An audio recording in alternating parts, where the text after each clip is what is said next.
The world met Julie Andrews as a promise. A smile that felt like safety. A voice so clean and effortless it seemed to come from somewhere above ordinary life. The kind of sound that could quiet a room and soften a hard day in a matter of seconds. For many people, she was not just an actress or a singer. She was a memory. A parent pressing play on an old film. A childhood afternoon when everything felt lighter. A melody that made the future seem gentle. But the story that follows her into age 90 is not built on sweetness. It is built on the moment that sweetness was taken. Because there's a particular kind of cruelty in losing the very thing that saved you. Not slowly, not as a natural fading, but in an instant when you believed you were stepping into routine care and waking up into a life you no longer recognized. When people say her voice was her gift, they usually mean it as a compliment. What they miss is that her voice was also her shelter. It was the place she ran to long before she had any power to run anywhere else. That is why what happened in the late 1990s still carries the weight of a personal tragedy rather than a celebrity headline. In 1997, Julie Andrews was 62, still working, still commanding the stage, still proving that discipline could outlast fashion. She went to doctors for something that was presented as minor. Vocal nodules, they said. Benign. Manageable. A procedure described as safe and routine, with reassurance offered in the same calm tone you might use when telling someone not to worry about the weather. She trusted that reassurance. She had built her entire life on discipline and professionalism, on doing the work until it could not go wrong. She stepped into an operating room, believing she would come out the same woman. Then she woke up and tried to speak. There are losses you can grieve out loud. This was not one of them.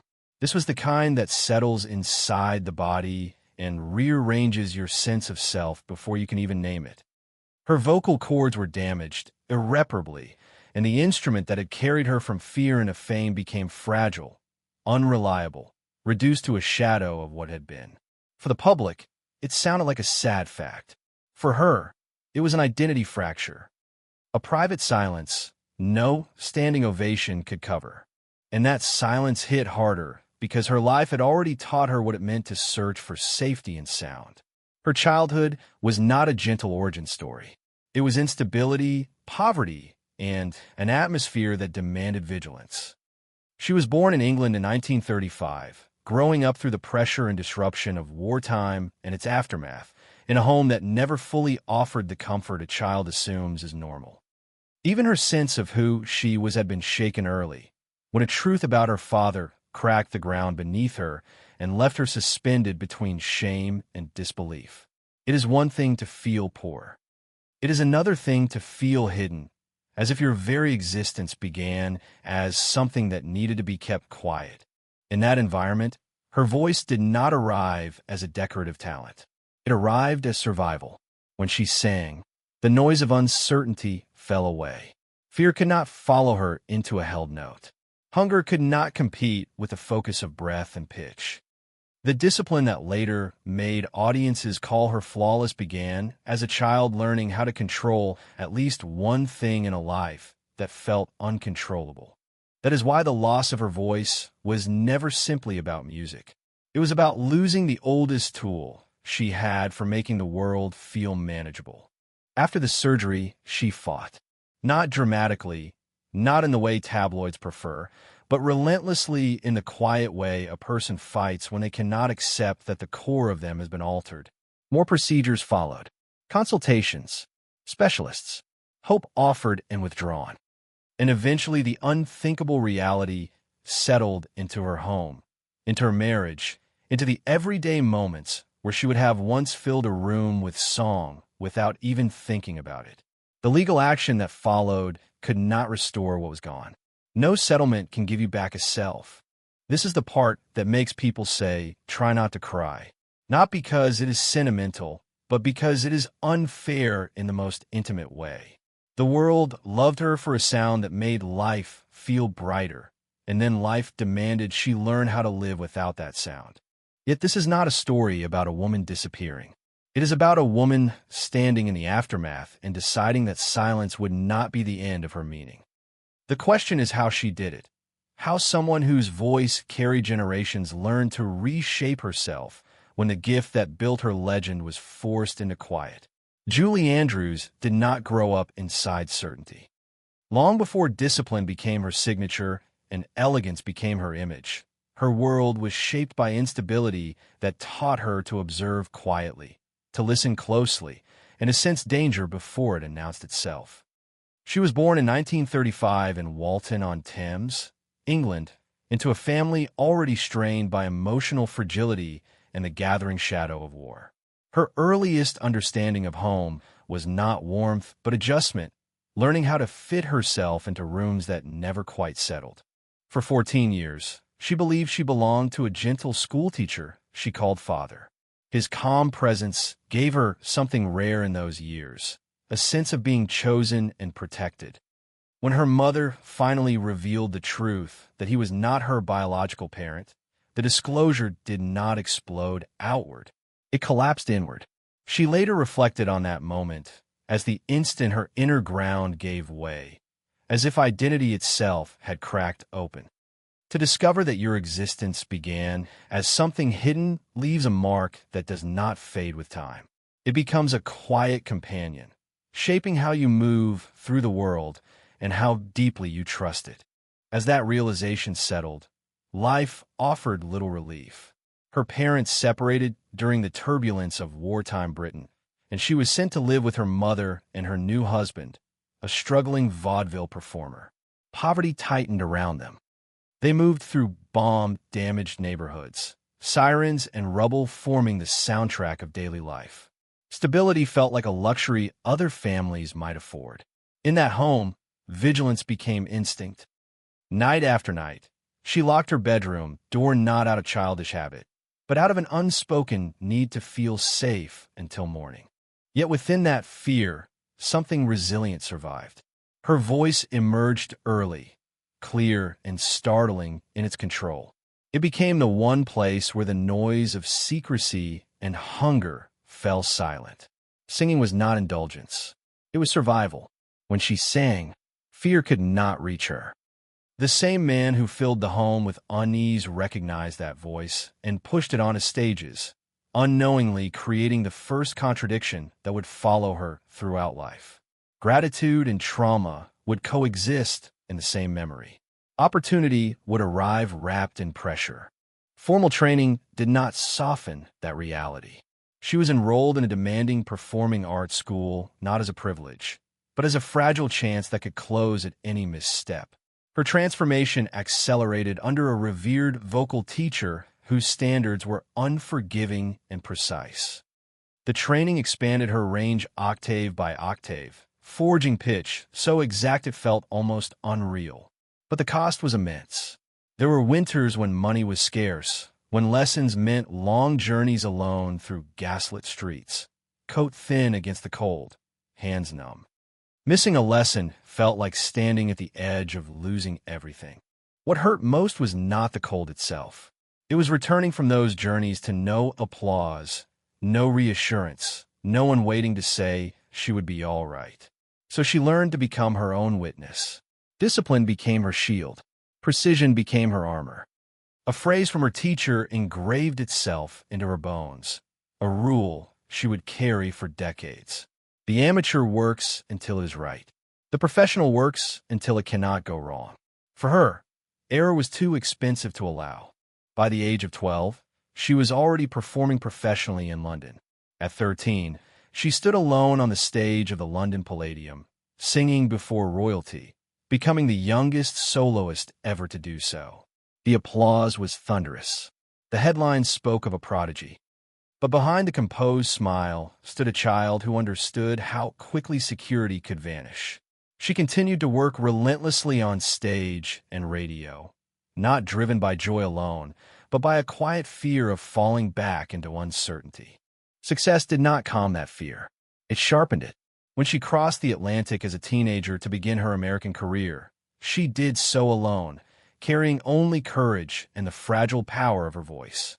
Early Broadway acclaim marked her as a rising force, yet nothing she earned ever felt secure. Every opportunity trembled in her hands as if it could disappear without warning. Talent alone, she learned early, would never protect her. Only sacrifice might. That understanding followed her into the roles that defined her ascent. Grueling schedules, relentless repetition, expectations that allowed no weakness. She did not glide into greatness. She held herself there through endurance. Even as audiences celebrated her purity and ease, she was working from a deeper place, singing not for applause, but for stability, for the reassurance she never received as a child. This is the foundation that makes later loss resonate so deeply. Her voice was never just a career. It was the first place she felt control in a life shaped by fracture.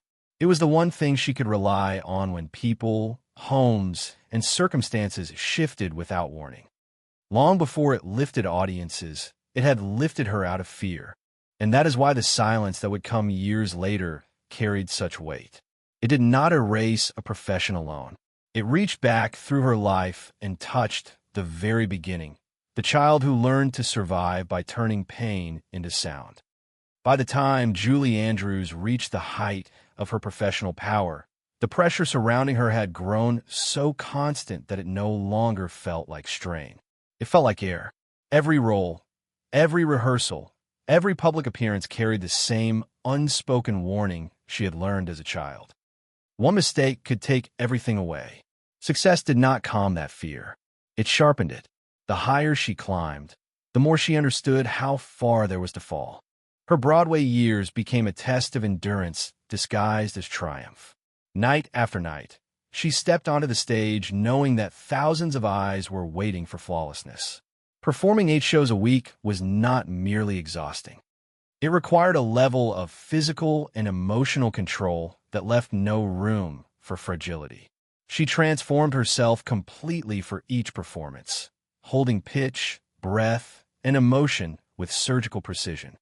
Applause followed her everywhere, yet inside she remained vigilant, listening for the smallest sign that her voice or body might betray her.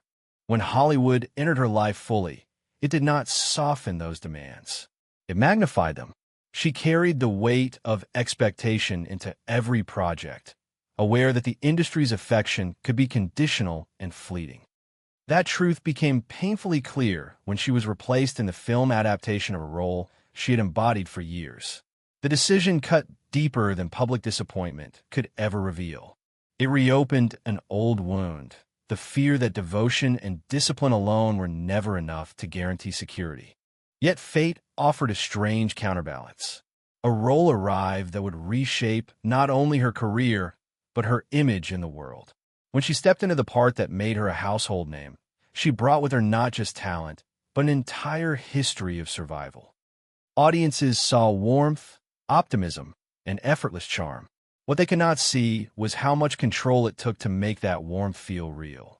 She worked through punishing conditions, long shoots, physical exhaustion, and environmental extremes without complaint. Her professionalism was not performance. It was armor. The success that followed was overwhelming. Films that became cultural landmarks. Awards that cemented her place in history. Financial stability that finally replaced the uncertainty of childhood. To the outside world, it looked like a fairy tale that had reached its happy ending. But inside, she remained cautious. She invested carefully. She lived deliberately. She treated success not as permanence, but as something that could vanish if she stopped paying attention. Then, quietly, almost imperceptibly, something changed. It did not arrive with drama or alarm. It arrived as a faint hoarseness, so slight it barely registered at first. For someone whose entire life revolved around sound, she noticed it but did not panic. Years of discipline had taught her that bodies falter and recover. Doctors reassured her. The diagnosis was presented as minor. Vocal nodules, benign, common among performers. The solution was described as routine, safe, and necessary. There was no sense of danger in the room when the plan was explained to her. She trusted the process. That trust would become the most devastating decision of her life. In 1997, she entered surgery believing she would emerge unchanged, perhaps even stronger. She had spent decades pushing through exhaustion and fear. This felt manageable. When she woke and tried to speak, the absence was immediate and shocking. The sound that returned was unfamiliar, fragile, unsteady. It did not obey her the way it always had. The doctors would later acknowledge what could not be undone.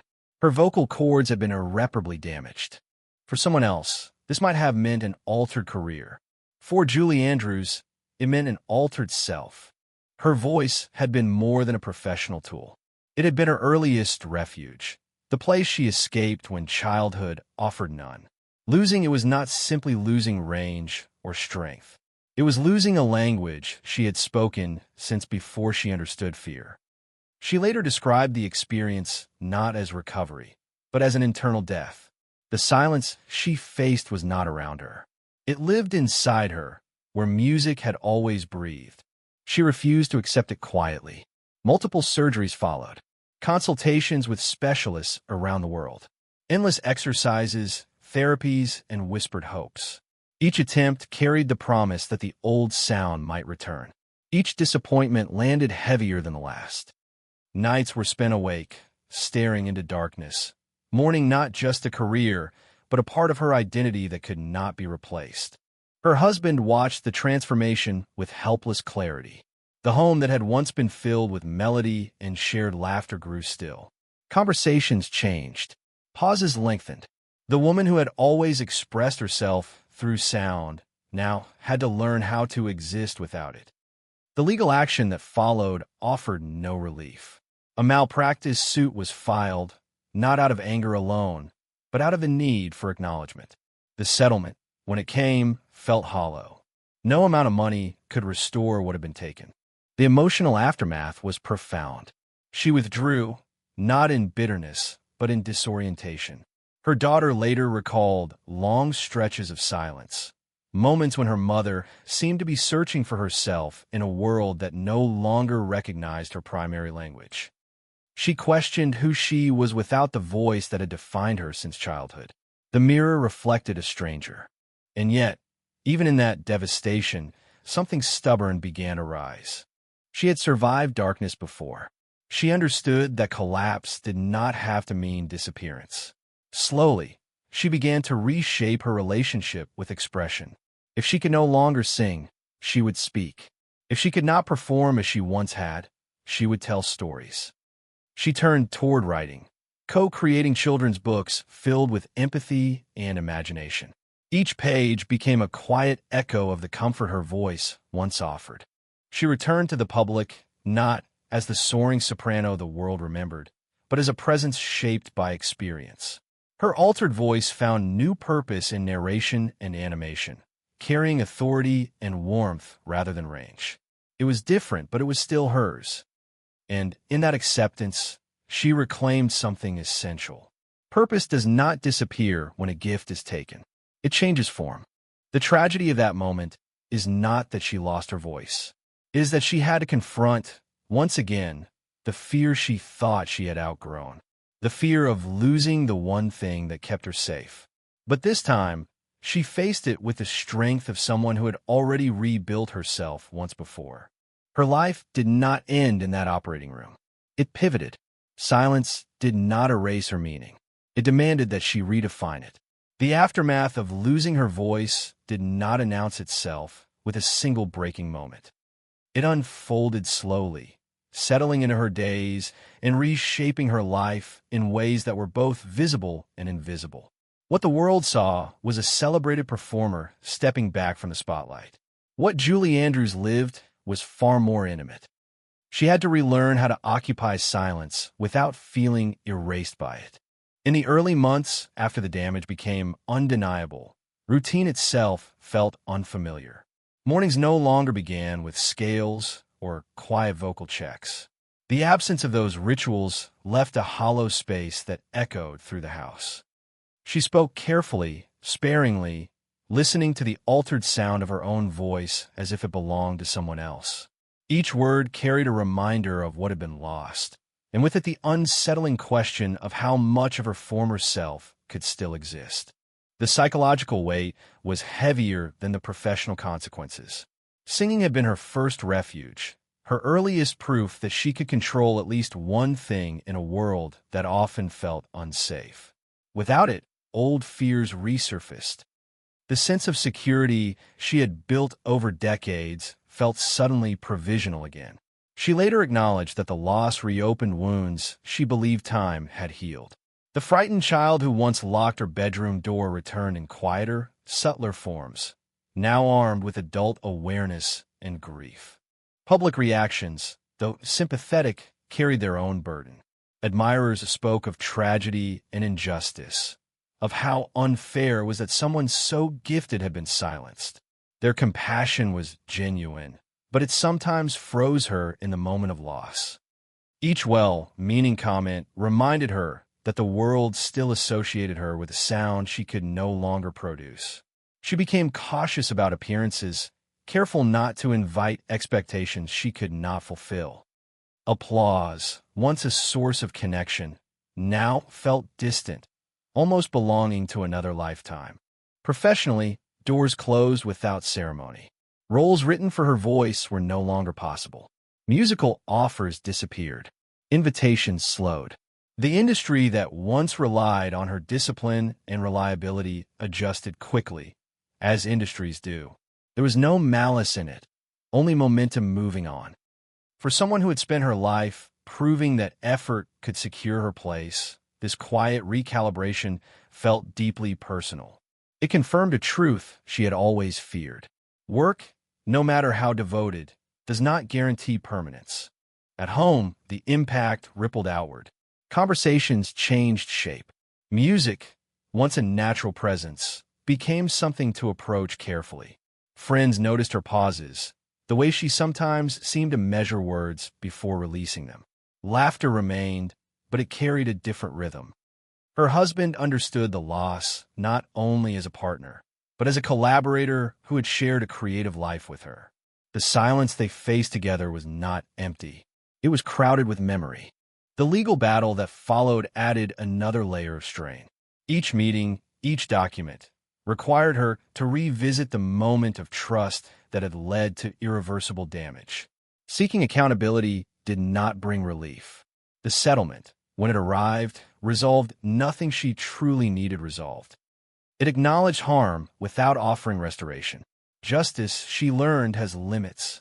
It can recognize loss, but it cannot reverse it. What lingered longest was the sense of displacement. She had spent decades knowing exactly where she belonged when she stepped onto a stage or into a studio. Now, she had to find belonging elsewhere. That process was neither swift nor linear. There were days when she withdrew into quiet, not from bitterness, but from fatigue. Grief does not always announce itself with tears. Sometimes it appears as stillness, as the effort required simply to continue. Yet even in that stillness, she was not passive. She began to observe her life differently, noticing the parts that had always existed alongside performance, but had been overshadowed by it. Storytelling emerged as a new language. Writing allowed her to shape emotion without sound, to offer comfort in a form that did not depend on vocal strength. Working with her daughter on children's books created a bridge between generations, a way to pass on imagination and resilience without revisiting pain. Her return to public life, when it came, was deliberate and restrained. She chose projects that respected her changed voice rather than challenged it. Narration and character roles allowed her to inhabit authority and warmth without demanding range.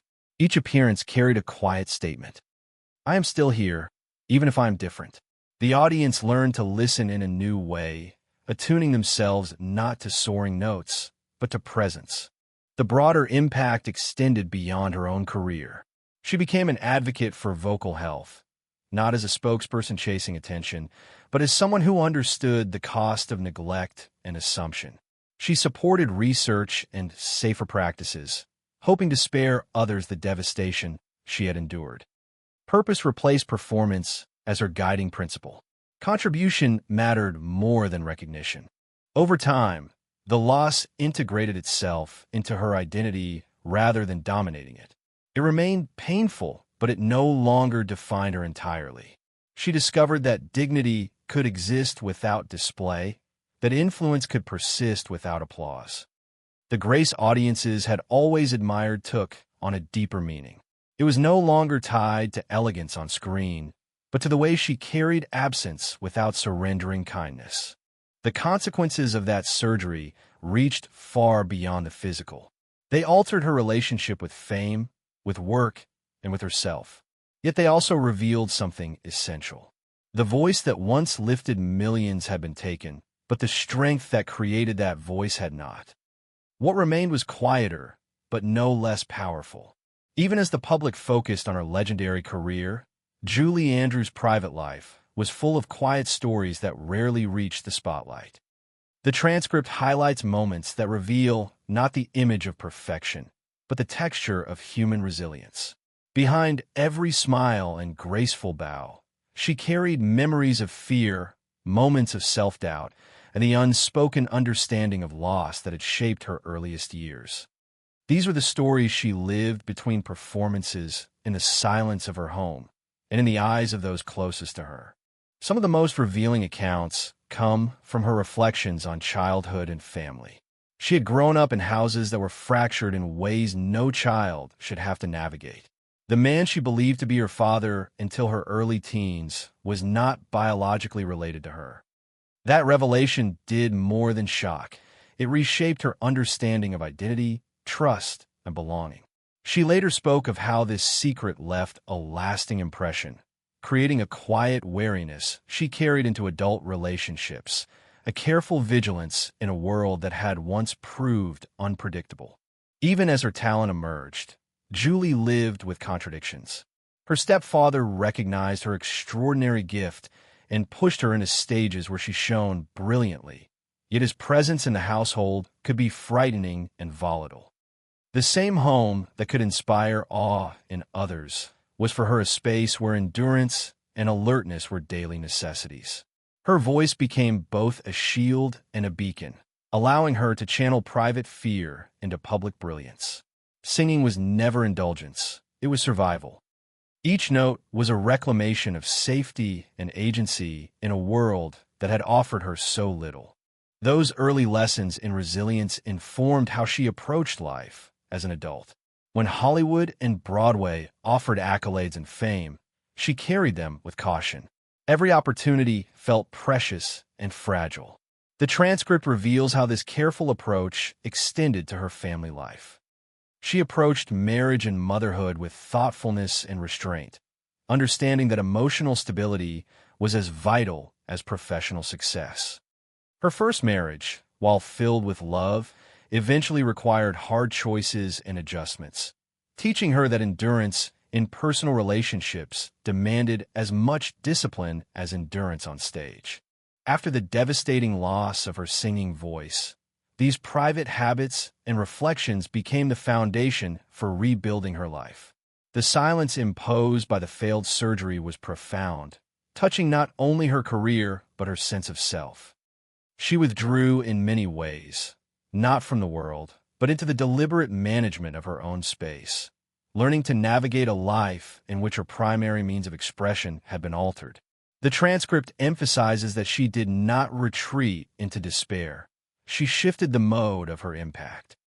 Storytelling became a new conduit, allowing her to communicate, teach, and share empathy without relying on the voice that had once defined her. Her collaborations with her daughter on children's literature are an example of this transformation. Together, they created dozens of works that engaged imagination, imparted moral lessons, and offered comfort, bridging personal experience with public service. These projects were quiet triumphs, born not of spectacle, but of dedication and care, demonstrating her commitment to using experience and creativity to leave a lasting positive effect. Each book became a subtle echo of the resilience she had cultivated since childhood, showing that influence could endure without the public's immediate notice or applause.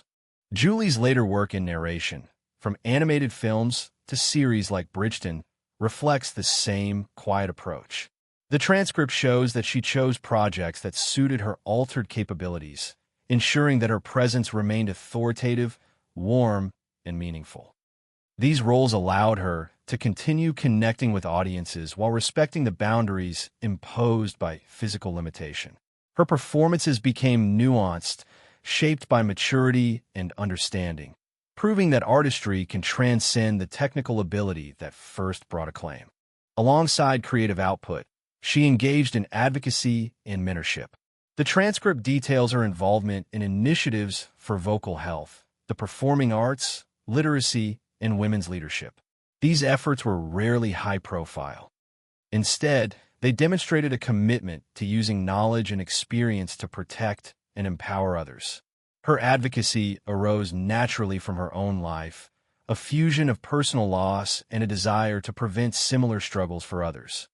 In this way, her private stories of struggle, vigilance, and survival extended outward into broader community impact, giving her a form of influence that outlasts any single performance. Perhaps the most intimate accounts in the transcript are those of personal reflection, which illustrate how she integrated tragedy and love into the fabric of daily living. She learned to honor grief without allowing it to consume her. She approached loss, both professional and personal, with a sense of quiet dignity, allowing sorrow to inform rather than dictate her choices. Her experiences taught her that resilience is not only about maintaining a public facade, but about internalizing lessons and applying them with compassion toward oneself and others. These private stories show the depth of character behind public acclaim, a woman shaped as much by absence and challenge as by triumph and applause. In observing these intimate details, one sees how her life became a series of deliberate choices, each informed by earlier experiences of fragility and survival. The transcript conveys that even in moments of quiet reflection, she remained engaged, thoughtful, and committed. Her practices of mindfulness, careful decision-making, and structured creativity are as much a legacy as the films and performances for which she is widely celebrated. Every quiet act, writing a letter, mentoring a young artist, curating a safe and inspiring home for her family, reflects lessons drawn from years of negotiating fear, uncertainty, and loss. Julie Andrews' story, when told in this way, emphasizes the interplay between public brilliance and private endurance. Her life illustrates that what is often hidden behind grace and poise, the day-to-day management of fear, grief, and self-discipline, is fundamental to what the world eventually recognizes as talent. The transcript highlights that her most compelling contributions are not just the roles and awards, but the quiet, persistent acts of living thoughtfully and intentionally, transforming personal hardship into a source of strength and guidance for others. Julie Andrews' journey, when viewed through the lens of her later years, becomes a meditation on legacy, resilience, and the subtle power of presence. By the time she reached 90, her life had encompassed triumphs that most performers could only dream of and tragedies that few could imagine enduring. The transcript paints a portrait not of fame alone, but of a woman who transformed each hardship into an enduring lesson. Every loss, every challenge, every quiet sacrifice contributed to a legacy built not on spectacle, but on meaning. The loss of her singing voice, a defining event in her life, reshaped her understanding of artistry. It forced her to confront the limitations of physical talent and the fragility of professional acclaim.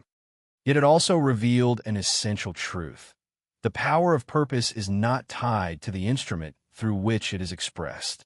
Julie discovered that she could influence, teach, and inspire even without the soaring soprano that had once defined her public image.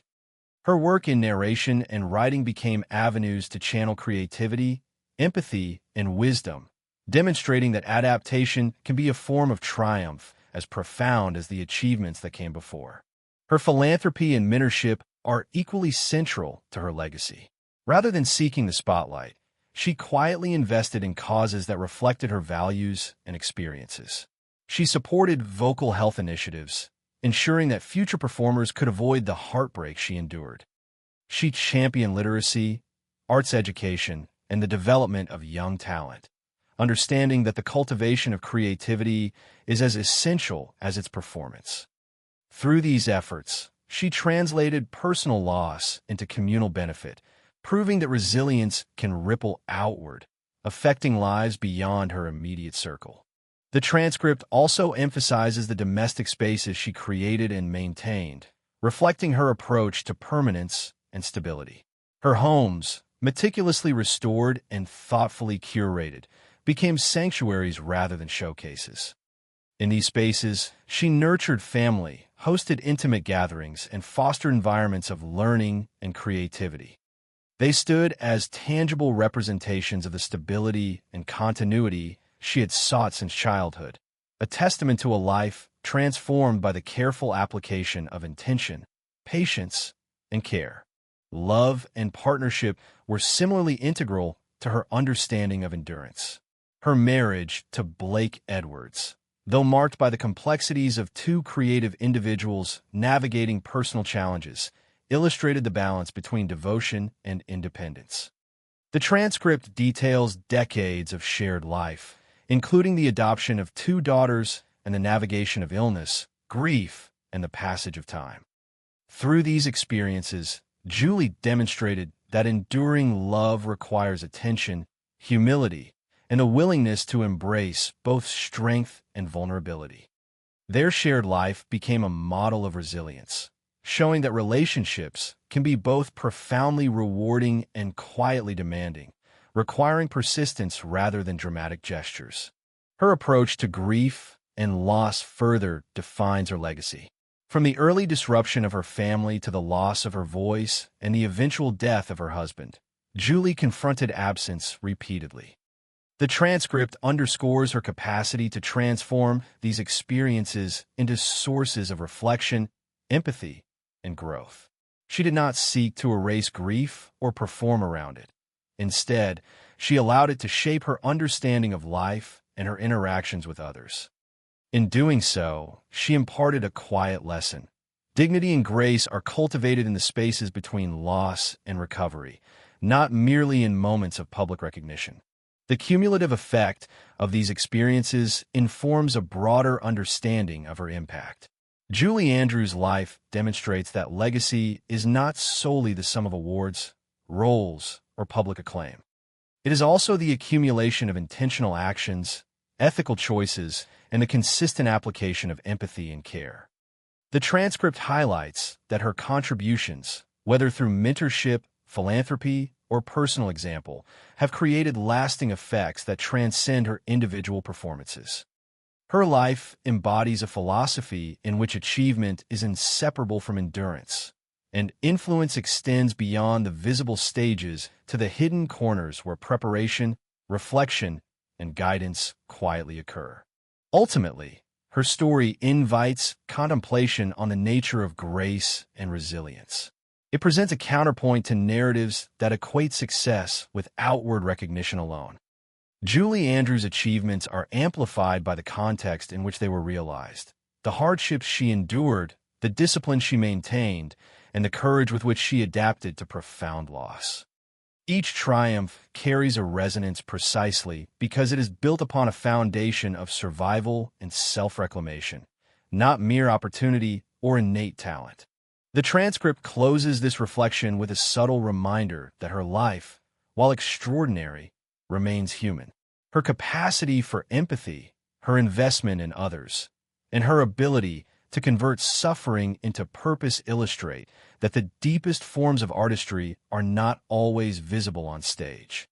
They are woven into the choices one makes in private, the attention given to relationships, and the consistent application of moral and emotional intelligence over time. In this way, her legacy is both enduring and instructive, offering lessons in endurance, adaptability, and the cultivation of meaning. Now, at 90, Julie Andrews stands not merely as a relic of Hollywood's golden era, but as a living testament to the power of resilience and intentionality. Her life is a careful balance between what was lost, what was achieved, and what continues to endure. The transcript presents a portrait of a woman who, having experienced profound personal and professional upheavals, has chosen presence over performance, purpose over public adoration. She remains luminous, not because of the voice that once enchanted millions, but because of the integrity and perseverance that have guided every decision in the decades that followed. Her home, meticulously curated, reflects the values she cultivated over a lifetime.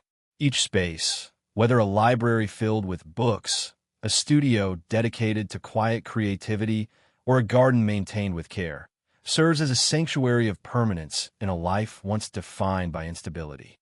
It is within these spaces that she continues to touch lives, offering mentorship, guidance, and inspiration to younger artists. The transcript emphasizes that her influence extends beyond entertainment. It is woven into the fabric of community, education, and advocacy, reflecting her belief that purpose can outlast performance and impact can outlive applause. Despite the public adulation she has received over the years, Julie's focus remains remarkably inward and measured. She demonstrates that the true measure of legacy is not the breadth of fame, but the depth of intentional impact. From her work promoting vocal health to her extensive contributions in children's literature alongside her daughter, she has consistently sought to ensure that her experiences, both triumphs and tribulations, offer guidance and comfort to others. Each endeavor is an extension of her understanding that life's challenges can be transformed into opportunities for empathy, teaching, and support. Her personal life, too, has shaped the contours of her character and legacy. Long-term partnerships, family commitments, and the navigation of loss have imbued her with a nuanced understanding of love and commitment. The transcript recounts decades spent cultivating a marriage that, while tested by illness and the demands of creative careers, exemplified mutual support and resilience. Even in widowhood, she embodies a form of presence that honors the bond she has forged, demonstrating that love is as much about steadfastness and attentiveness as it is about passion and public display. In reflecting on her career, it becomes clear that Julie's achievements are inseparable from the adversity she endured. The loss of her singing voice, while a devastating personal and professional event, catalyzed a transformation that redefined the scope of her impact. She learned to communicate, teach, and inspire in ways that did not rely on the vocal instrument that had first brought her fame. The transcript illustrates that this reinvention was not a passive adaptation, but a deliberate choice to shape purpose from constraint.